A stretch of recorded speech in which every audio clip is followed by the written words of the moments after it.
And remember, there's only one way to fight inflation, and that's with deflation. And there's only one way to fight deflation, and that's with inflation. So by dropping those interest rates over the last 40, 50 years, right, and going to globalization so corporations can go out where they can buy the cheapest labor and all that kind of thing, well, that's very deflationary. And so what we've been experiencing over that period of time is, that the Federal Reserve and the central banks could actually get away with adding more inflation because of the price pressures coming in from, say, China and other countries, right? I think this is going to be an interesting year. I think they're going to try and keep it as calm as possible, but I couldn't sit here right now and tell you that they're going to be able to do that, because I don't know how they're going to not just deal with that wall of debt, but all the derivatives built on top of that wall that are, Humpty Dumpties, all those Humpty Dumpties, and how long, even though we know they have to be imploding right now, how long they can keep that hidden. Because if you don't hold it, you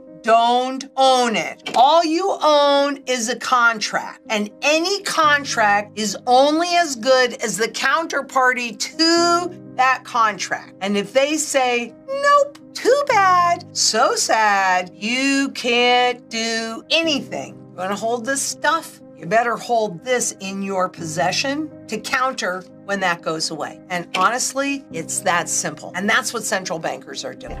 This is an interesting year because it's an election year, right? So that kind of puts a little bit more nuance in there than if it wasn't an election year. True. But do I think that could happen? Yes, I do. And that's mostly because of this massive wall of debt that's coming due that has to roll over, right? And or is going to default. And we're seeing more and more default. And the fact that at the rate that they're going, by spring, it may force the Fed to do a pivot.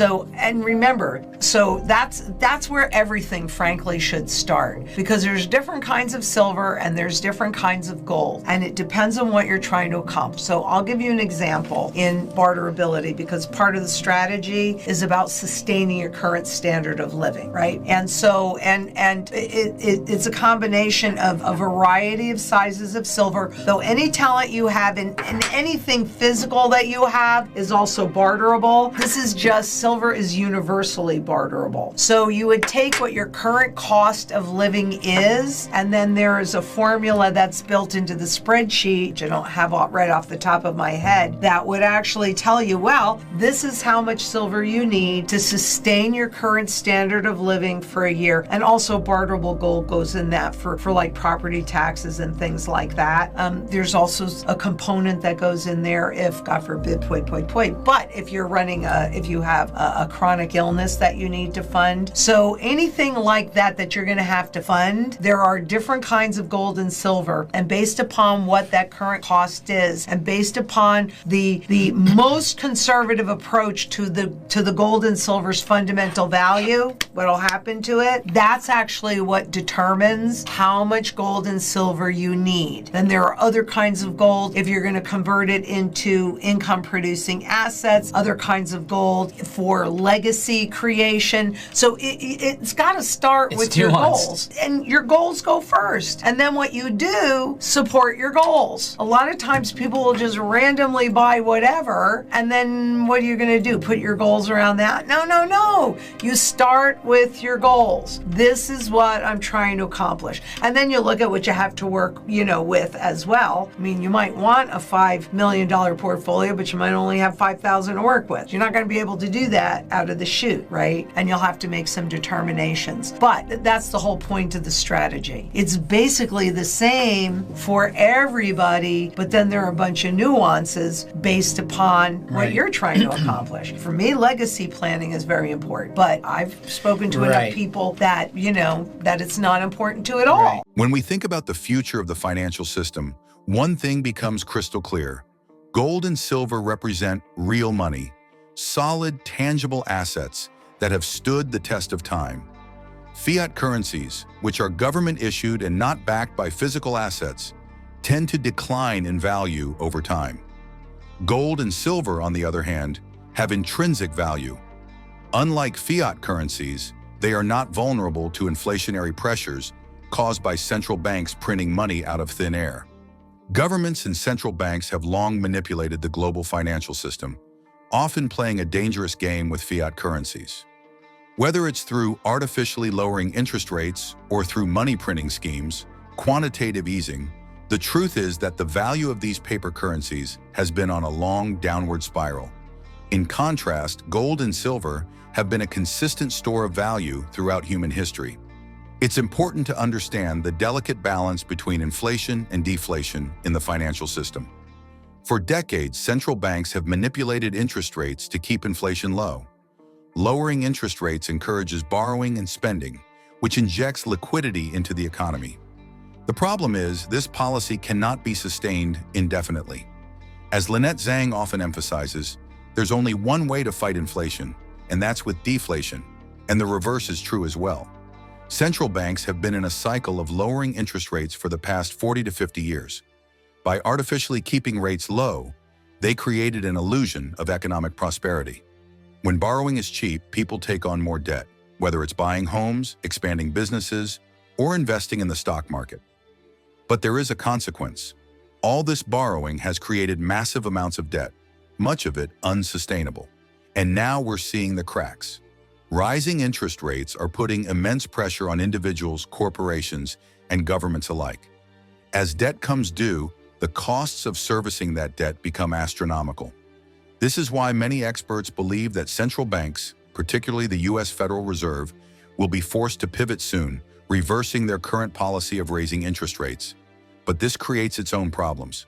By lowering rates again, they risk reigniting inflation, potentially pushing us into a stagflation scenario where economic growth stagnates, but inflation runs rampant. For much of the past few decades, globalization helped keep inflation in check. The ability to outsource manufacturing to low-wage countries like China allowed companies to produce goods at lower costs, which in turn kept prices down for consumers. But now we are witnessing a shift. Deglobalization is happening as supply chains are being restructured, and countries are bringing production back home. This is inflationary by nature. Rebuilding domestic manufacturing infrastructure and paying higher wages means that production costs will rise. As a result, consumers will face higher prices for goods and services. This trend is particularly evident in the U.S., where wages are significantly higher than in countries like China. So, while globalization once allowed for inflationary monetary policies without immediate consequences, deglobalization is now bringing those inflationary pressures home. As if rising prices weren't enough, there's a looming debt crisis that threatens the entire global financial system. Over the past few decades, governments and corporations alike have accumulated unprecedented amounts of debt. Low interest rates allowed them to borrow cheaply, but now that rates are rising, the cost of servicing this debt is becoming unbearable. This is not just about public debt. It's about the derivatives that are built on top of this debt. Derivatives are financial contracts whose value is derived from underlying assets like bonds or stocks. They are highly speculative and risky. The derivatives market is estimated to be in the hundreds of trillions of dollars, a financial house of cards. If even a small portion of these contracts start to fail, the entire system could implode. This is why holding physical gold and silver is so important. When the debt bubble bursts, and it will, fiat currencies and paper assets will lose value rapidly. Gold and silver, on the other hand, have no counterparty risk. They aren't dependent on the solvency of a government or corporation. They simply exist as valuable assets, regardless of what happens in the broader financial system. And the fact that at the rate that they're going, by spring, it may force the Fed to do a pivot. So, and remember, there's only one way to fight inflation, and that's with deflation. And there's only one way to fight deflation, and that's with inflation. So by dropping those interest rates over the last 40, 50 years, right, and going to globalization so corporations can go out where they can buy the cheapest labor and all that kind of thing, well, that's very deflationary. inflationary. And so what we've been experiencing over that period of time is, that the Federal Reserve and the central banks could actually get away with adding more inflation because of the price pressures coming in from, say, China and other countries, right? But now it's really interesting because we've got the deglobalization of the supply chain happening. That's inflationary, right? Because now we have to bring that manufacturing home. And we already shipped it all off seas, so we've got to rebuild that infrastructure again. And of course, salaries in the US are higher than they are in China. It's a higher standard of living. So we've got that inflation that we're fighting. But a stock market implosion is deflationary. So, I think this is going to be an interesting year. I think they're going to try and keep it as calm as possible, but I couldn't sit here right now and tell you that they're going to be able to do that, because I don't know how they're going to not just deal with that wall of debt, but all the derivatives built on top of that wall that are Humpty Dumpties, all those Humpty Dumpties, and how long, even though we know they have to be imploding right now, how long they can keep that hidden. You don't hold it. You don't own it. Can I say that too often?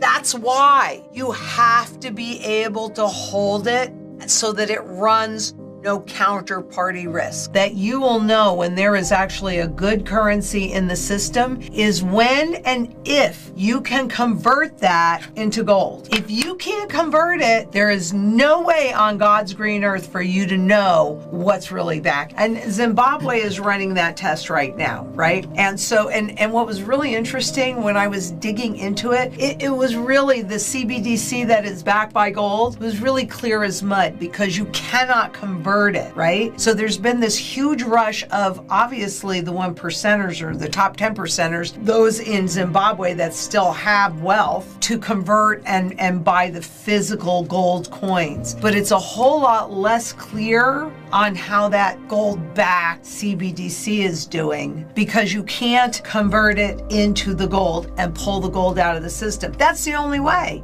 When we were on a gold standard and the public could do that, you didn't like the politics, you went in and you created those restrictions. Do governments want to have those restrictions? Do they want the public in control of their wealth? So when that is actually going to happen, it'll be because they're forced to happen. It's forced to happen. It's based on treasuries, the government. What backs it? The full faith and credit, right? So as long as you trust them, you'll continue to loan money to the government. What happens when you don't trust them? Actually, you know what happens? I'll do it with this one because it's bent. This is what happens. It has absolutely zero value. No value. It really has no value right now, even officially. Only 3 cents. But you do what you want. I know what I'm doing. You might be wondering, why don't central banks just fix the problem? Well, that's where it gets tricky. The amount of debt in the global financial system is unprecedented, and sitting on top of this mountain of debt are derivatives, complex financial contracts that are built on top of these debt instruments. Derivatives are a bit like Humpty Dumpty. Once they start to crack, there's no putting them back together again. It's not just about debt, though. It's about trust. The entire financial system relies on the idea that governments and central banks are capable of managing their currencies and debts. But as we've seen time and again, trust can evaporate in an instant. When people lose faith in a currency, they seek something more secure. And if you don't hold physical gold or silver, all you really have is a contract, a piece of paper, a promise. And let's be honest, a promise is only as good as the person or institution making it. This is why I always say, if you don't hold it, you don't own it. When it comes to protecting your wealth, you need to have physical gold and silver in your possession. Not a paper contract, not a digital promise, the real thing. Because when the financial system hits a crisis point, you won't be able to rely on your counterparties to fulfill their obligations. You need to be in control of your own assets. As we approach a critical moment in financial history, there's increasing speculation that the Federal Reserve may be forced to pivot. With rising interest rates putting pressure on the economy, a stock market crash or a wave of defaults could force the Fed to reverse course and start cutting rates again. But remember, the only way to fight inflation is with deflation, and the only way to fight deflation is with inflation.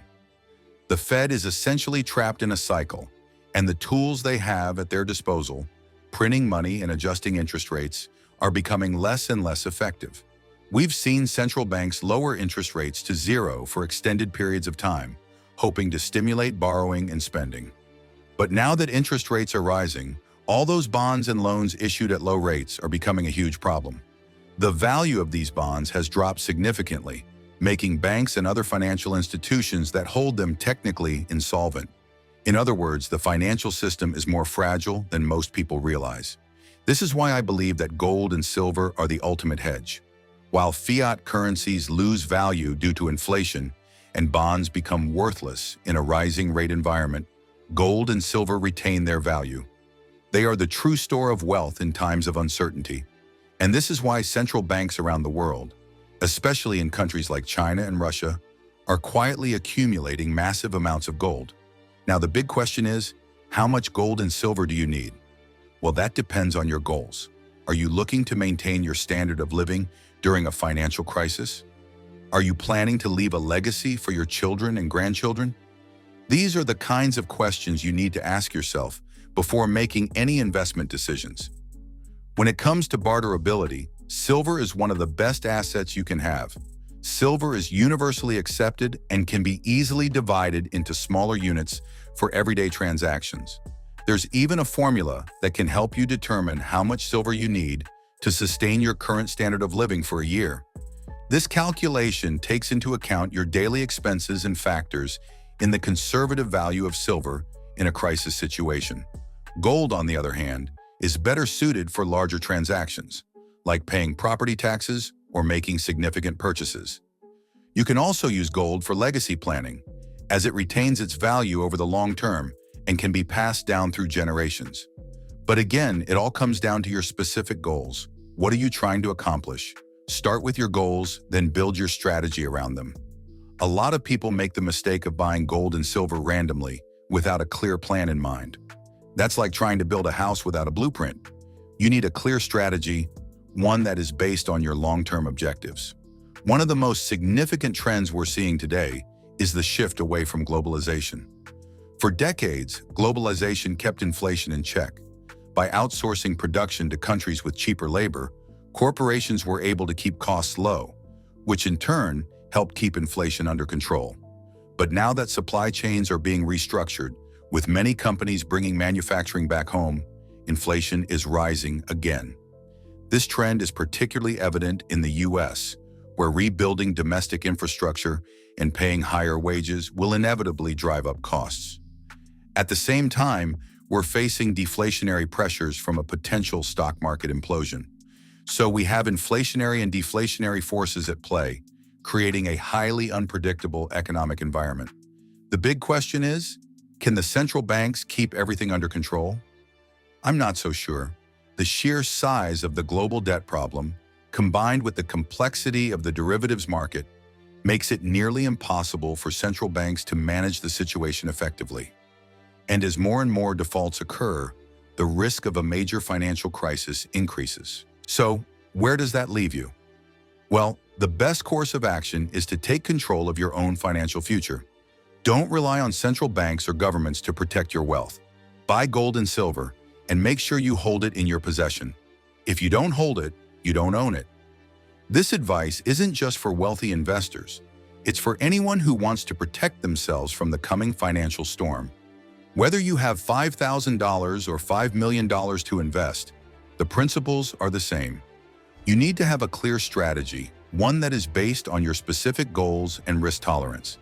It's also important to understand that gold and silver aren't just investments. They are financial insurance. They protect you from the risks of inflation, deflation, and currency collapse. And in a world where fiat currencies are becoming increasingly unstable, that protection is more valuable than ever. In conclusion, the current economic environment is more fragile than most people realize. The global debt problem, combined with the risks associated with rising interest rates and deglobalization, creates a perfect storm for a financial crisis. But the good news is that gold and silver offer a way to protect yourself from these risks. So don't wait for the next crisis to hit. Start building your financial fortress today. Buy physical gold and silver and hold it in your possession. Plan for the future, protect your wealth, and ensure that you are ready for whatever comes next. And remember, as we navigate this uncertain world, there's only one way to fight inflation, and that's with deflation. And there's only one way to fight deflation, and that's with inflation. But when it comes to protecting your wealth, there's only one answer: gold and silver. Stay informed about the latest developments shaping the precious metals markets with regular updates from the Finance Daily team. Not only that, but as a subscriber, you'll also receive timely silver and gold price notifications and early access to groundbreaking news unavailable to the general public. Join our free gold and silver newsletter today, link in the description.